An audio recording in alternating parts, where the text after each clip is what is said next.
Welcome to Rain It In. This is Matt. And I'm Rachel. Today, we're only going to talk a little bit about travel.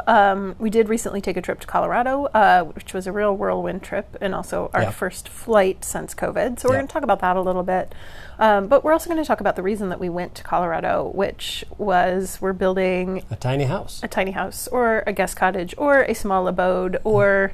Yeah, it's technically not a tiny house, but we'll get into that. Yep, we will. So, if you want to hear about tiny houses or complaints about long drives, hang in there. Yeah.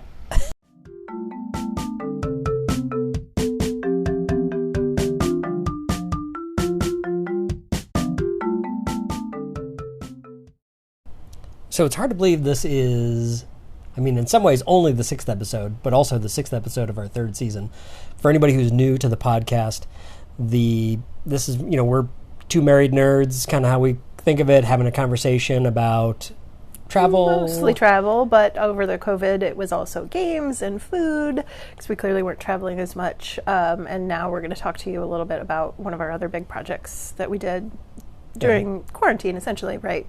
Yeah, the tiny house. Yep. And so, but since we haven't been able to travel for the last year, we took a road trip earlier. We have a couple podcasts about that if you want to listen to that. You found us somewhere. You can find us in your favorite podcast app. If you want to see pictures of some of the things we'll talk about today, although we don't have a ton of pictures of it, but check out our Instagram at rainitin_podcast. And we're also on Facebook at rainitin-podcast. We also have some food stuff. We take pictures of our food. Not all of our food, but, some of the nice stuff. Yeah. And one of the ways we've continued to, or even inspires our travels, is that we really like to eat and make foods from different places. So now that, here in the U.S., we've had the opportunity to have a reasonably good vaccination rate and things are opening up. And we took that opportunity to run out to Colorado for the first time. Right. And we're also first time ever. We used to live in Colorado. First time since the pandemic. Right. And we're not... we weren't too deep into Delta variant time when we went to Colorado. So we'll see how it goes this Would you fall. go today, right now? I still would go now. We'll see if it gets worse in September and October, if I would feel the same. But, right now we're in, Colorado's got a pretty high vaccination rate, but the place where we went to Colorado, which is Southwest Colorado, where my parents live, is Trump country, so it is not particularly good on its vaccination rates. Right. So, so we ran out there because we had some air quotes business to take care of, and we weren't going to the bathroom. We didn't go all the way to Colorado for whatever that. What was the university? It was a good joke that neither of us can remember right now. God, I'm so sorry for our listeners for this last 30 seconds. But anyways, we've over the last year decided, and actually over the last couple of years, have been talking with Rachel's folks who own some property south of Grand Junction, Colorado, out on the western slope. It's near the Grand Mesa. If you are familiar with Colorado, if not, you can Google Grand Mesa. We'll definitely post some pictures of the Grand Mesa. Yeah, and you can kind of guess where it is. Not guess, you can kind of see where it is. It is both grand and a mesa. Yeah, it is. A mesa, if you are not familiar with the term, mesa means table in Spanish. So there is a mesa called Table Mesa, which cracks me up because it is table. But it's not like a plateau quite. It's like a plateau that's falls off on all 4 sides. Like a plateau would just fall off on one side, right? Some sides. I didn't realize that. So, like the Piedmont Plateau? Right, exactly. It's a Grand Mesa is like a mountain. It just has a flat top. Right. Like a bunch of the earth got smashed up into the air a long time ago. But not in a pointy way.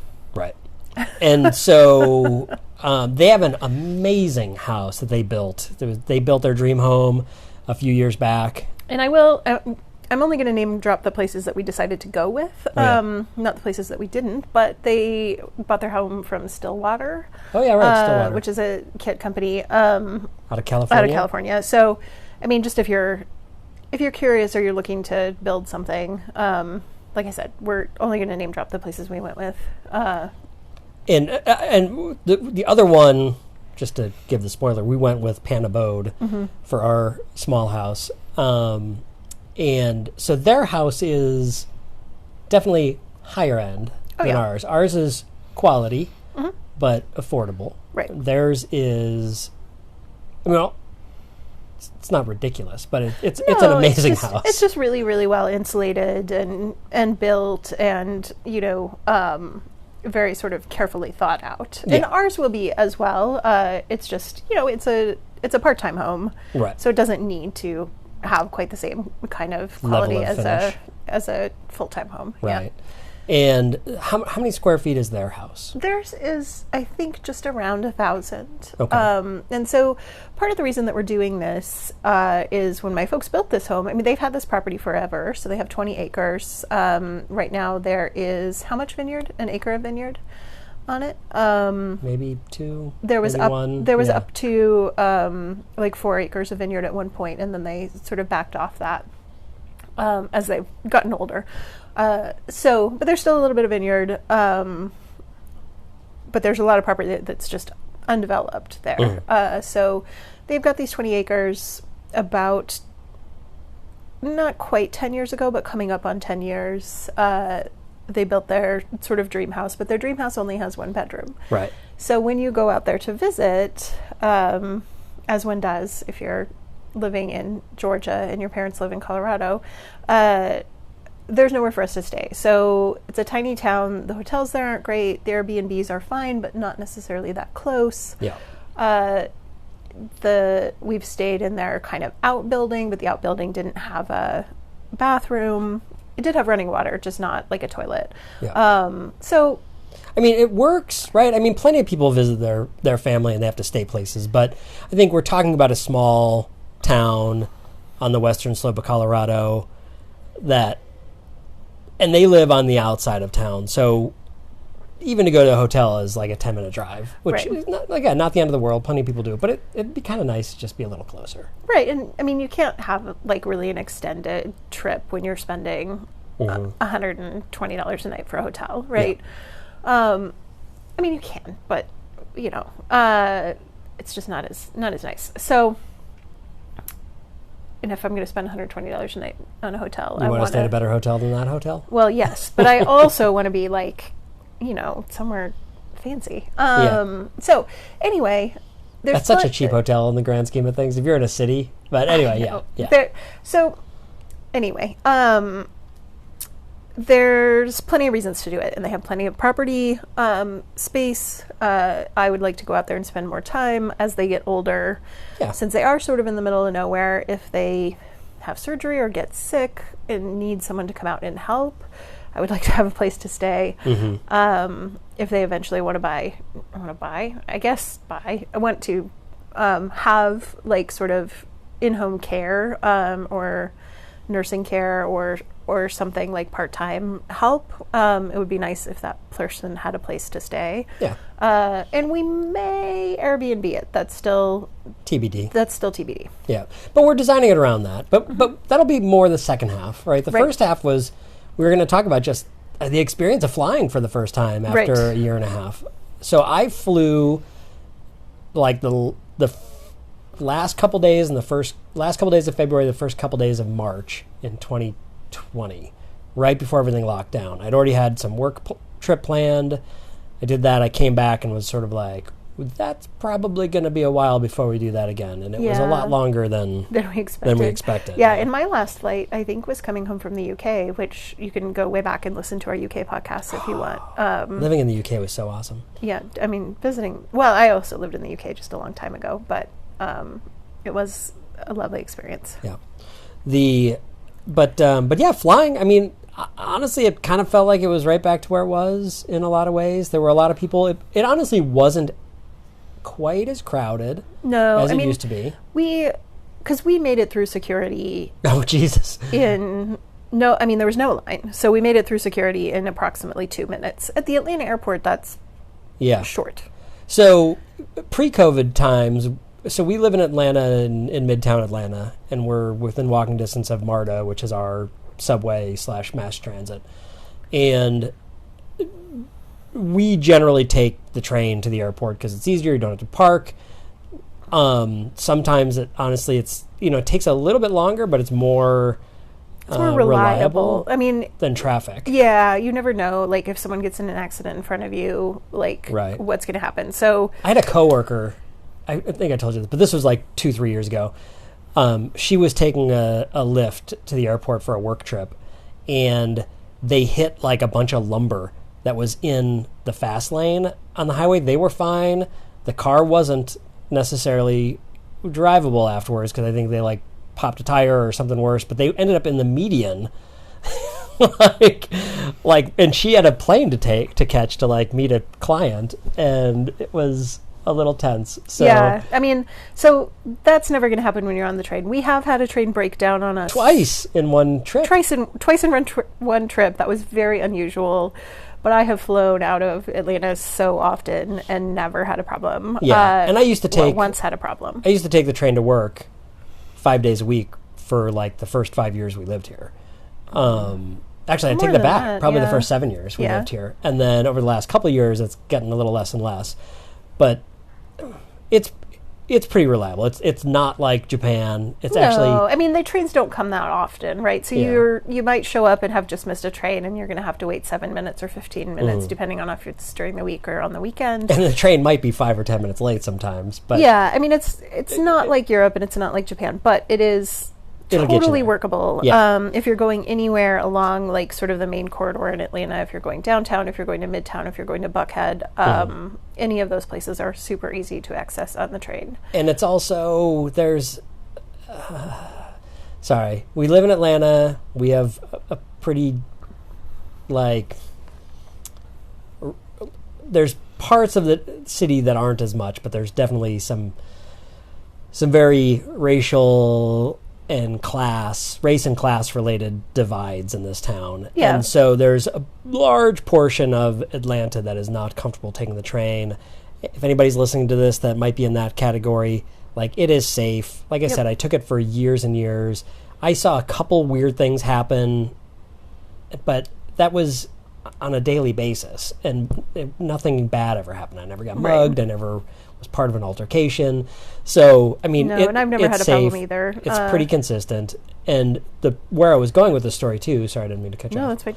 Is from our house in Midtown, we can walk to the train station pre-COVID, normal days, and get to a gate in about an hour. Yeah, usually it takes about an hour. So this time we actually we took a lift to the airport. Yeah, because we had bags. We were taking some stuff out to Colorado with us. Right. And so we took a lift. It ended up taking like half an hour to get to the gate, I think, because in between our house, I think it was like 45 minutes or something. But we got off we were on the escalator off the train. Yeah, and I looked at my watch and I was like, how has it possibly been this fast? Yeah. So it took us very little time, but I will say on the way back, we got in kind of late. Maybe it was 30 minutes. It was ridiculously fast. Oh yeah, it was.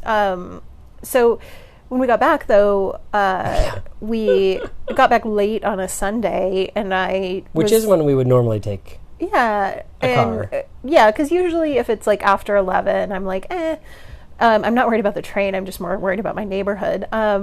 So, but I looked up Lyft, and it was like $45, and it was like, there aren't very many cars on the road. One may not even come for you. And I was like, yep, we're taking the train. I'm exhausted. I'm not going to just stand out there and wait so I can hopefully pay $50 for a car. So took the train back, totally fine, no problems. And actually, since there's been so much construction in Midtown Atlanta, this is all stuff you don't probably really want to know, but whatever. Yeah. You're in for the ride. Since there's so much construction in Midtown Atlanta, there's a lot more lights than there used to be, so it actually feels safer walking home later. Well, but a lot of that is because there's new buildings that have lights. Yeah, exactly. Yeah, so much right. That's what you're saying. Yeah, got it. I thought you meant because of construction lighting at night, but yeah, right. Yeah, can you hear the dog next door, y'all? I can, but anyway, poor Charlotte.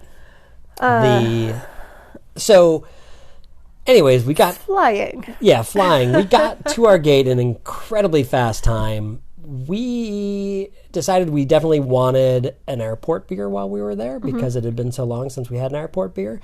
And the lines for restaurants were crazy. Incredible. Yeah, we ate dinner before we left the house because we had a little bit of time. Yeah, our flight didn't leave until like almost 8. So so luckily we had time to eat dinner at home, because if we had needed to eat dinner at the airport, it was like significant lines. I mean, it was...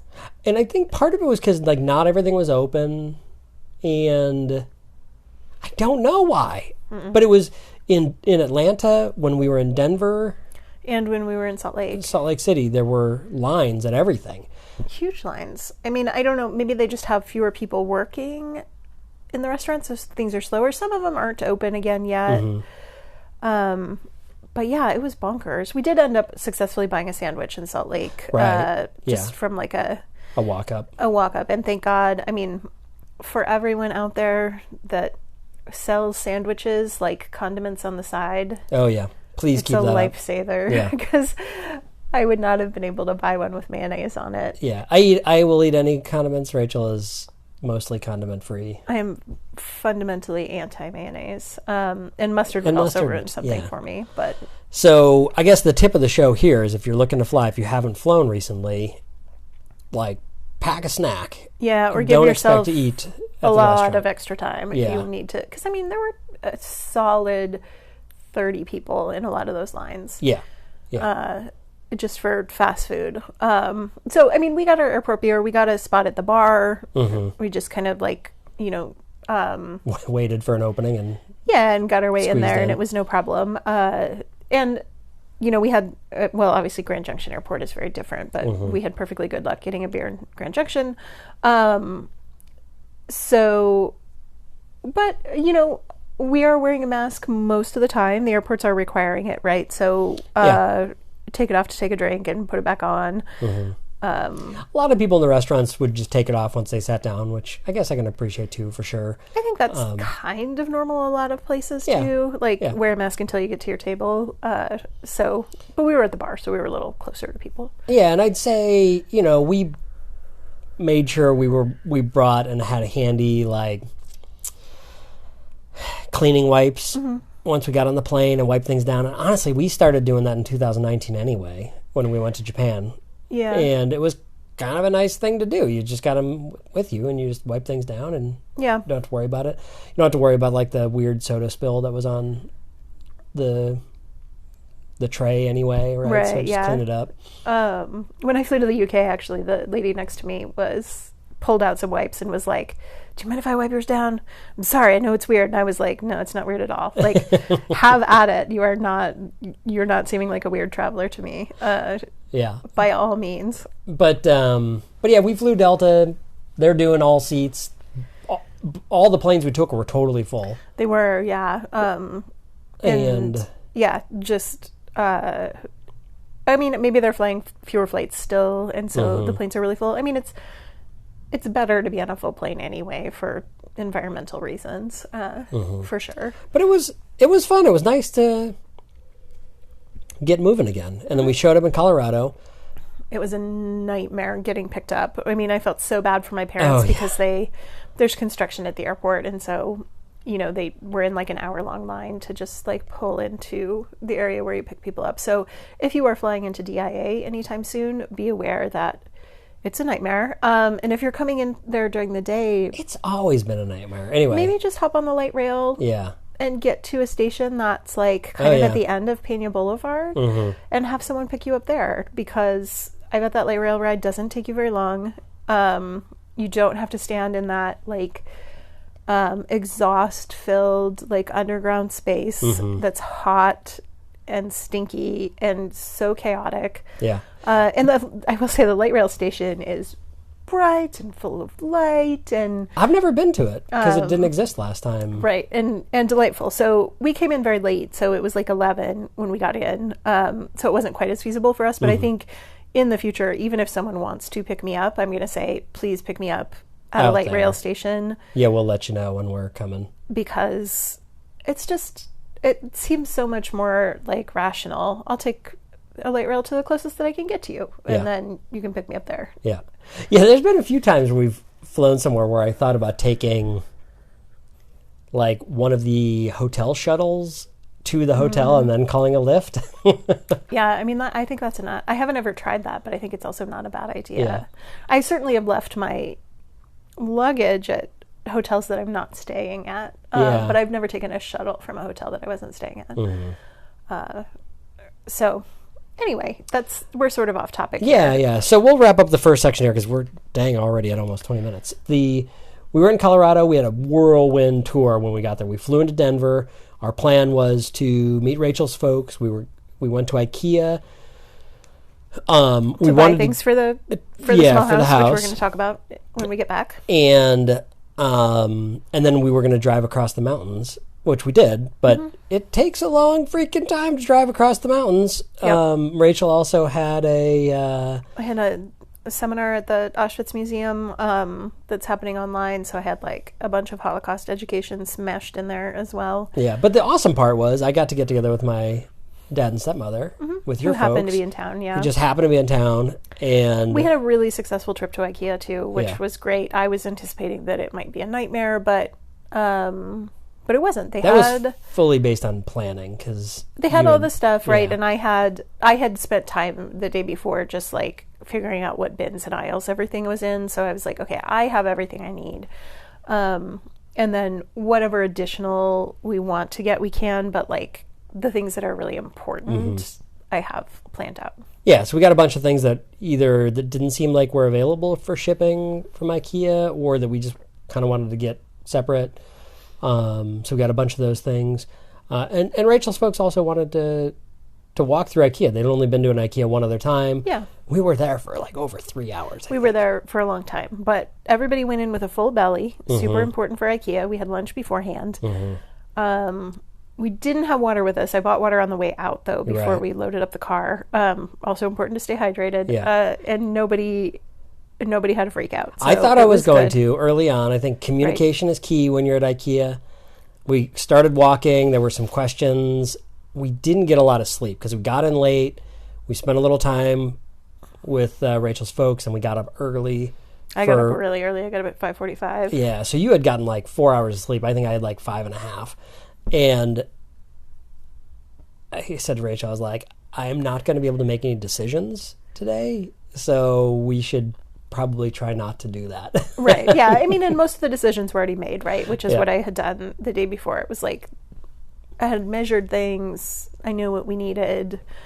Had everything planned out. And then we ended up making some decisions after all, because I think once I said it, I felt a little bit better. I didn't feel in the spot. Right, yeah. You know. I mean, well, we knew always that the trip was going to be a success, so then it was just sort of like, if we decide on anything else, cool, but things are already, like, we're not going to walk out of here feeling like we failed because we couldn't make any decisions. Yeah, right. And then we loaded it all in a truck and drove, like, it took us like 7 hours. It took us 7 hours. We did stop for dinner as part of that 7 hours, but it took us 7 hours to get across the mountains, and, I mean, I know that if you have children, you feel this way regularly, but that was the tiredest I have been in so long. I was exhausted, and just felt like a crazy person, and just felt like this day is going on forever. Oh yeah, it felt like it was like 3 days long. It was. I mean, because there was like 3 separate things that for me normally would be a day. Yeah. It was actually supposed to be 6 hours, but I was only on there for like 3 to 4 hours. A 4-hour seminar. Usually that's a day. A 4-hour shopping trip. Usually that's a day. A 7-hour drive. That's always a day. Yeah. But we did all of that. Yeah. Yeah, like 2 hours out, Rachel's folks were like, well, if you guys want to come to our place first, we can like, have a glass of wine and have a snack or something like that. And then we're getting closer. Like we were an hour out, and I was getting to that point where I was like, I need to get out of this car soon. And I was like, so I think maybe we're okay just going straight to the hotel. And they were both like, yeah, I think that'd be good. I mean, I was so tired I didn't even really take my clothes off before bed. I just was like, I can't even. I mean, and I know if you have children, you are regularly this tired, and, more power to you. But good God. All right. So that was a long time. Let's come back. We'll talk briefly about the tiny house. Yeah. Tiny house, exciting. Not technically a tiny house, spoilers, but we'll get to that. Yep.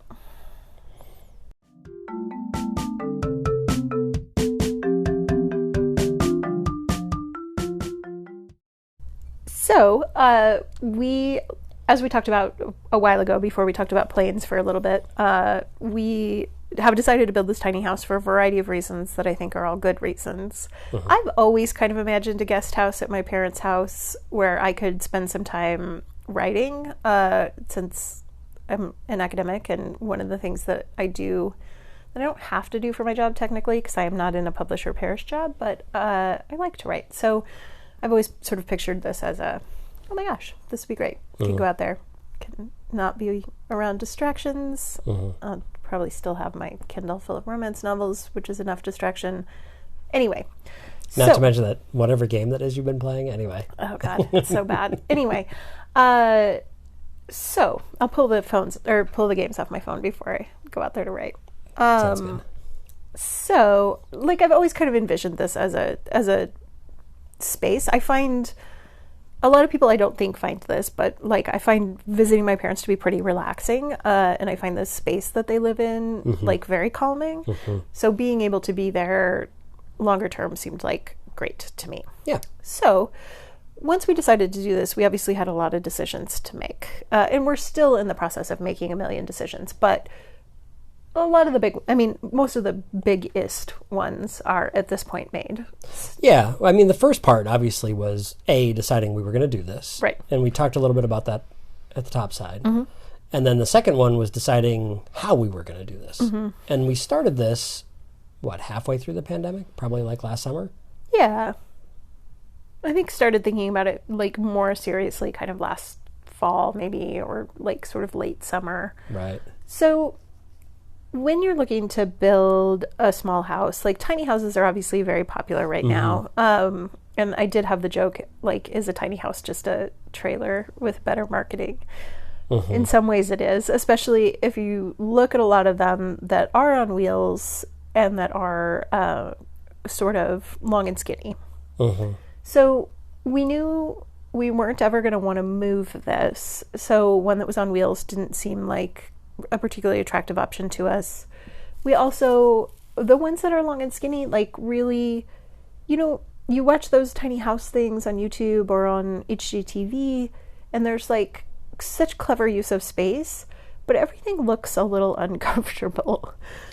Yeah, I mean, so I like watching some of those things, and me too. I haven't done it in a while, but I forget even the name of the website. But there was a site that was all about like things fitting inside other things. Like I really appreciate a well-engineered something.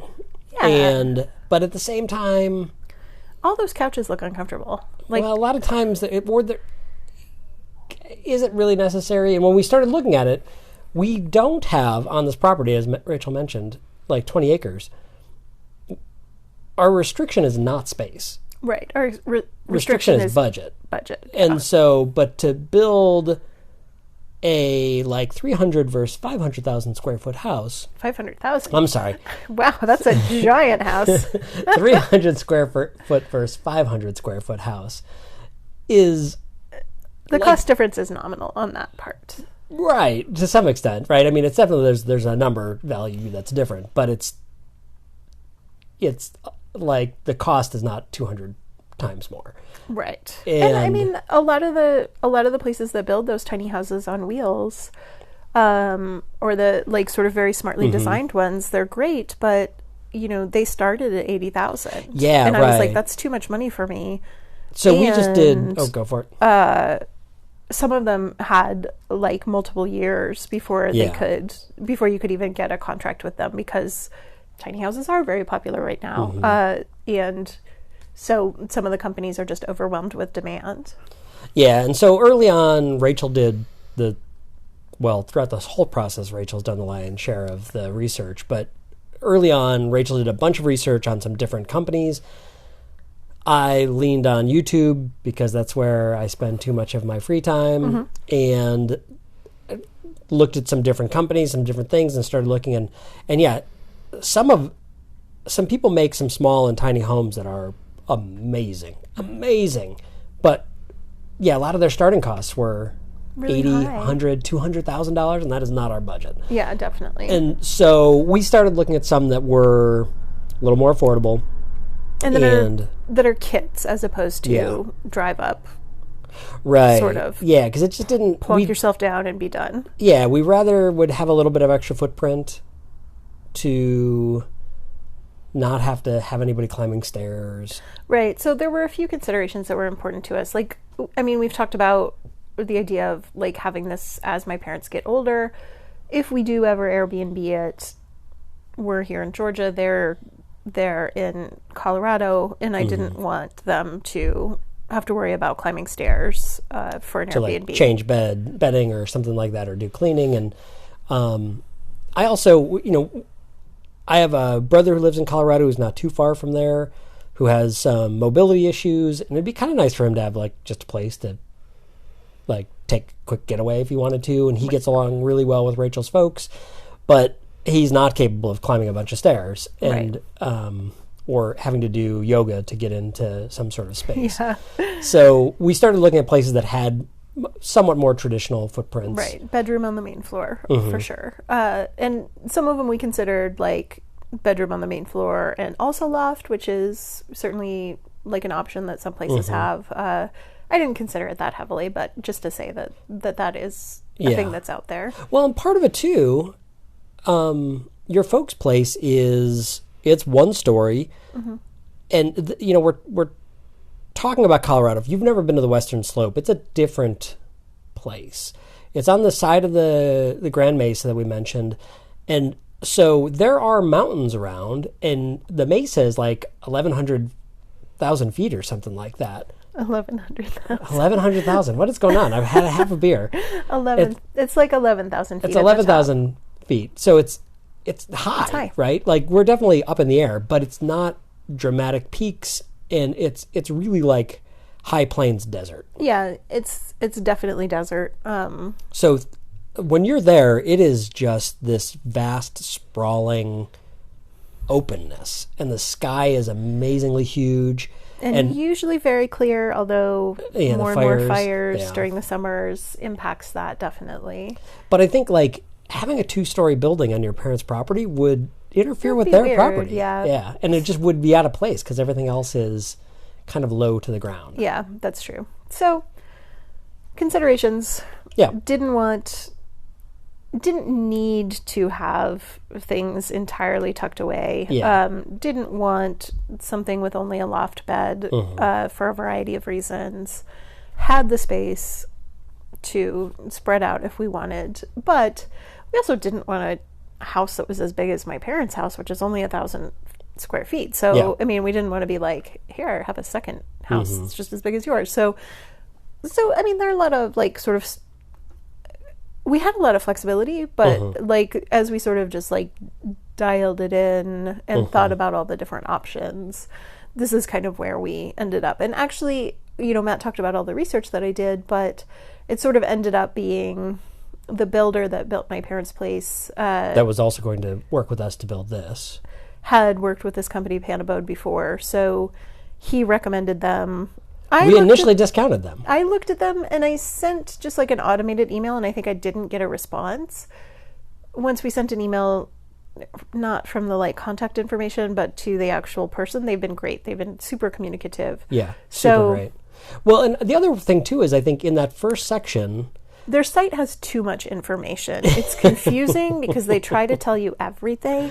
Yeah. Kevin, if you're listening to this, that might be the one. And it's baffling because it's just like, I don't need to know quite all of this up front. Or maybe, like, there needs to be a different link for, like, construction specs. And I'd be like, cool, I don't necessarily need to click on that because I'm not constructing it. I'm choosing it based on materials and design. Yeah, and if I remember correctly, it's generally they've got, like, 3 different types of builds they do. And one of them is more like a really nice shed. They're only like 3-season. Yeah, like a 3-season cabin, right? Yeah. So you could... Shed is the wrong word, right? 3-season cabin. And then there's ultimately what we went with, which is a full season. We're insulating it. And in fact, the one we have is one that is kind of a semi 3-season, but because we're not doing the raw timber inside, and I'm sure that changes some stuff about like how they build it with load and all of that stuff. Yeah. But then they also have a really fancy high-level one, which is this like Phoenix cedar timber framing. Kind of. Those look amazing, but those also jump into that higher level. So when I was doing research also at there, I initially kind of discounted them because I was like, oh, this is out of our price range because these things are and they also build amazing. things in like so many different sizes, right? Like it goes from 300 square feet to 3,000 square feet. I mean, they can build you a house it's well kit. over 3,000, yeah. I They've mean, got huge I just ones. liked that tidiness, but yeah, I mean, you can get a house from them in a variety of different sizes. So anyway, if you have a chance, go to their website. It's fun. Yeah, it's not Panadobe. No, which is what I thought it was for like the first couple months. But I have some problems with B's and D's. Abode. And so... Durant Bard. Yeah, right. But so we initially were really close to closing a deal with another company that had a really cute place. There was something about it that was like... There were aspects of it that we really liked the style, but the layout was... It was just going to be a little tight. It's a like kind of more mid-century modern ultimately than the one that we went with. Yeah. But then they went totally quiet on us. They had been talking to us. They just stopped talking to us. I don't know if our project wasn't big enough, but with the Panabode, it was great too. We took one of their like standard floor plans and we wanted it to be just a little bit bigger so we could squeeze in a washer and dryer and a little bit of a closet and kind of grow the bathroom a little bit. They were awesome with working with us, getting us some preliminary drawings really quick, getting us some final drawings even quicker. The whole process is, since we've decided to go with them, the whole process, and the kit is done now as we're speaking. It's not delivered yet, but the whole process has taken, 3 months? Maybe, yeah. I mean, I feel kind of bad. It's waiting on us. Like, we're the holdup as the homeowner as opposed to, like, waiting on someone else to do the project work. And it's because we need to pour a slab. We need to, like, make some final decisions on some things. But we've got a tentative delivery date set. Yeah. So, and one of the reasons I will say that it's been so quick is that we didn't need permits because they're outside of a municipal area. So if you were trying to do this in California where everything needs to be incredibly detailedly permitted, it takes a lot longer. But we didn't need to worry about that, so they could get so the turnaround time was very quick. Yeah, because honestly, originally they were hedging a little bit understandably with like when I was just asking for like ballparks of when things could be done. They're like, well, we've got like a number of things in the pipeline. We've got some, we'll give it, good attention, but we can't really say exactly when. And I was like, just a reminder, we don't need to do anything with permits. And he was like, oh, that's right. We can get it, like, we'll have these plans to you in 2 weeks. Yeah. And it was like, he's like, we can put this in front of other things because we have these other projects that are going on that are waiting on permitting, waiting on approvals. Right. And probably bigger, honestly. So... those were kind of the considerations that we had to think about. Ultimately, we found someone that's really easy to communicate with. They get back to us right away. The pricing was fair, although certainly a little bit more than I think we had initially anticipated. But, I feel confident that it's a good choice because the builder had such a good experience working with them as well. So, I don't know. I mean, what else do we want to say? We talked about considerations. Do you want to talk about anything about like planning out interior, which has been its own whole thing? I don't know. Maybe we can get into that more as some of that comes together. I think the one thing I might want to say is, like, I do have a little bit of question around, like, we're building this house and I'm really excited about it. I really enjoy spending time with your parents and at their house. But kind of like a long time ago, we had talked about potentially investing in some sort of property overseas. And then it's like, oh, well, you always have to go there. Right. And when I was a kid, we had a little, converted trailer that was in the Adirondack Mountains. And we had a ton of fun and I really enjoyed going, but it was like where we always went because you have to like go and do upkeep and you have to do these things. I'm a little worried that we're going to be we'll have less time to go other places as a result, or that we'll want to make sure that we're like, maximizing the investment that we put into this place. But I also know that, you have a slightly more flexible schedule with certain parts of the year, and I think it'd be awesome for you just to be able to go out there and I'll hang out with the cat and work from home for a month or something like that, right? Yeah. I mean, so we'll see. I mean, I think we're going to get our use out of it. And certainly, in terms of just like property values, it's definitely raising the property value more than it's costing. Yeah. So, well, that's the other thing I would say here too, right? Is that we've got a lot of like benefits that are helping us out with this decision. Is that we're building it with Rachel's parents. Right. So we're splitting the cost. And they already own the property. They're already like taking care of things on the property. They're there to help with all these decisions. They're coordinating with the builder. And they've built a house before. So I don't have to worry about like, how do you talk to a builder about a slab or about plumbing? No, right. They're just taking care of that part. They're there on the ground and they've already done it once. So the learning curve is much smaller for them. Right. And I'm talking to a coworker who already lives in Colorado, but his dream would be to get some property in the mountains and build a small house. And he's running into the problem of just like finding a place like property that he can afford. And that, I don't know if Cedar Edge would be the first place a lot of people would think, because it is, an hour and a half from an airport and it's a high desert. It's not like a ski town. It's not an hour and a half. I mean, it's an hour and 15 minutes, but still. But it's beautiful out there and it's so nice. It is. It's not, like Matt said, it's not like dramatic peaks, but you can get to those dramatic peaks pretty soon, pretty easily. And you can get a lot of places like Black Canyon is there, which is delightful. And, like obviously the mesa that we've talked about, San Juan Mountains, Crested Butte, which is probably what people have mostly heard of, or Telluride, which has a film two festival. 2.5 hours away. Crested Butte is 3. 3. Yeah. Okay. So, there's a lot of stuff nearby, and I think it's a little bit cheaper. And finally, there's decent internet access, which there wasn't until very recently. Now, if only I didn't have 7:00 in the morning meetings East Coast time, it'd be a little bit easier for me to just spend some time out there, but we'll see how that looks over time. We also have this guy. There's a little cat who's missing currently. We have a small guy who gets very sad if we leave him with people, but he does get sad if he's on his own too long. So huge thank you to our friend Jake, who stayed at our house while we were gone. Yep. Laszlo definitely appreciates Jake's company. Yeah.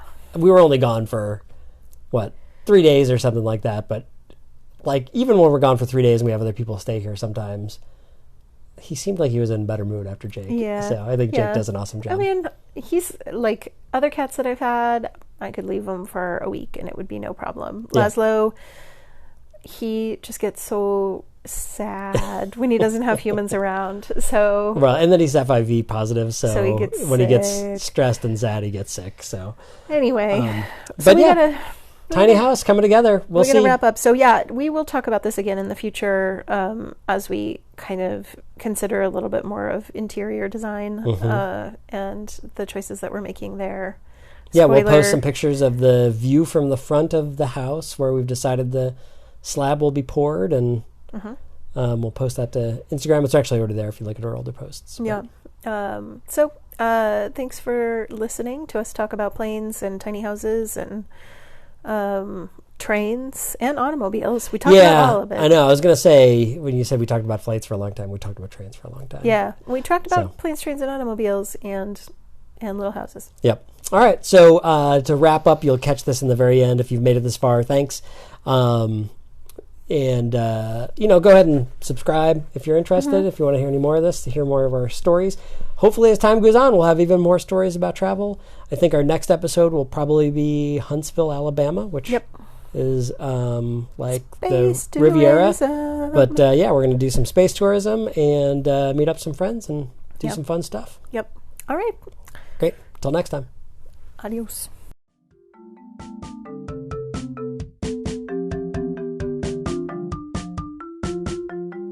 You can check us out at anchor.fm/rainitin. That's spelled REINITIN, all one word, no spaces, and you can leave us a message there. You can also follow us at Instagram at rainitin_podcast or email us at rainitin@ssdpress.org, also spelled REIN. at ssdpress.org. Thanks again to all of our friends and family for all the support and for putting up with this. Have a great day.